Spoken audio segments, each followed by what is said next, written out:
अब आपके घर का चूल्हा बिना रुके जलेगा क्योंकि भारत ने एक ऐसा मास्टर स्ट्रोक चला है जिसमें अल्जीरिया से एक बहुत ही तगड़ी एलपीजी की डील हुई है।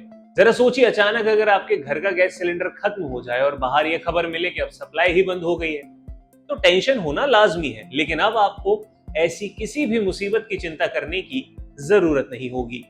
इंडियन ऑयल ने एक ऐसा मास्टर स्ट्रोक खेला है जो भविष्य में आपके किचन की आंच को कभी मंद नहीं होने देगा। भारत ने मिडिल ईस्ट पर अपनी निर्भरता को कम करने और देश में रसोई गैस की निर्बाध सप्लाई बनाए रखने के लिए उत्तरी अफ्रीका के देश अल्जीरिया की सरकारी कंपनी सोनाट्रैक के साथ साल 2027 के लिए एलपीजी आयात की एक बेहद ही अहम और ऐतिहासिक डील साइन कर ली है। तो क्या है ये मेगा डील और कैसे आप तक पहुंचेगी ये गैस? इस डील के तहत इंडियन ऑयल कॉर्पोरेशन हर महीने अल्जीरिया से लगभग 45,000 से 55,000 टन एलपीजी भारत लाएगा। भारत आने वाले इस बड़े कार्गो में प्रोपेन और ब्यूटेन दोनों ही आवश्यक गैसों का एक परफेक्ट मिक्सचर शामिल होगा। इस समझौते की सबसे खास बात यह है कि ये पूरी ही डील एफओबी यानी फ्री ऑनबोर्ड आधार पर हुई है।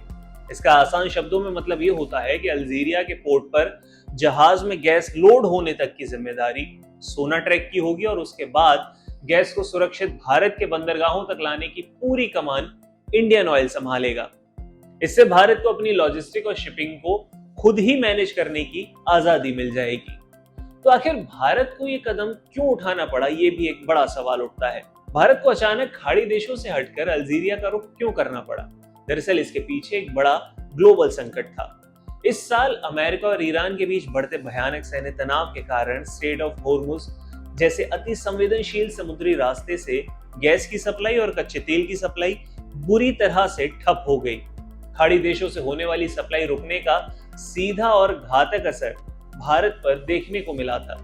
देश में अचानक ईंधन का बड़ा संकट गहरा गया और हालात इतने बिगड़ते गए कि सरकार को आम जनता के लिए सिलेंडर्स की सीमित सप्लाई तक लागू करनी पड़ी। इस संकट ने भारतीय रणनीतिकारों को एक बड़ा सबक सिखाया। भारत को यह समझ आ गया कि अपनी ऊर्जा की जरूरतों के लिए सिर्फ खाड़ी देशों के भरोसे रहना जोखिम भरा है। भविष्य में किसी युद्ध या भू राजनीतिक तनाव के दौरान देश में ऐसी कोई नौबत ना आए और सप्लाई चेन बनी रहे, इसीलिए भारत ने अपनी सप्लाई का डाइवर्सिफिकेशन यानी विभाजन करने का फैसला कर लिया और अल्जीरिया के साथ अब जाकर हाथ मिलाया। ये सऊदी अरामको से सस्ता होगा और जेब के लिए बड़ा फायदा होगा। ये डील सिर्फ देश की एनर्जी सिक्योरिटी को ही मजबूत नहीं कर रही है, बल्कि पैसों के मामले में भी एक बड़ा फायदा लेकर आई है। रिपोर्ट्स के अनुसार अल्जीरिया से मिलने वाली एलपीजी की कीमत खाड़ी देशों की दिग्गज कंपनी सऊदी अरामको के मुकाबले काफी कम रहेगी। जब इंडियन ऑयल को कच्चा माल सस्ती दर पर मिलेगा तो इससे घरेलू बाजार में एलपीजी की कीमतों को स्थिर रखने में बहुत मदद मिल जाएगी। इंटरनेशनल मार्केट में उतार चढ़ाव के बावजूद आम उपभोक्ता पर महंगाई का सीधा बोझ नहीं पड़ेगा। इंडियन ऑयल और अल्जीरिया की सोनाट्रैक के बीच व्यापारिक रिश्ता ये नया नहीं है। दोनों कंपनीज के बीच पहले भी ऐसा समझौता था, लेकिन बाद में भारत ने खाड़ी देशों के करीब होने और ट्रांसपोर्टेशन आसान होने की वजह से वहां से ज्यादा खरीदारी शुरू कर दी थी। लेकिन अब बदलते वैश्विक समीकरण को देखते हुए ये पुरानी दोस्ती फिर से नए और मजबूत रूप में शुरू हो गई है। भारत का ये रणनीतिक कदम आपको कैसा लगा? क्या खाड़ी देशों से अलग हटकर बाकी दुनिया से ऊर्जा के सौदे करना सही फैसला है? आपकी जो भी राय हो हमें कमेंट में बताएं।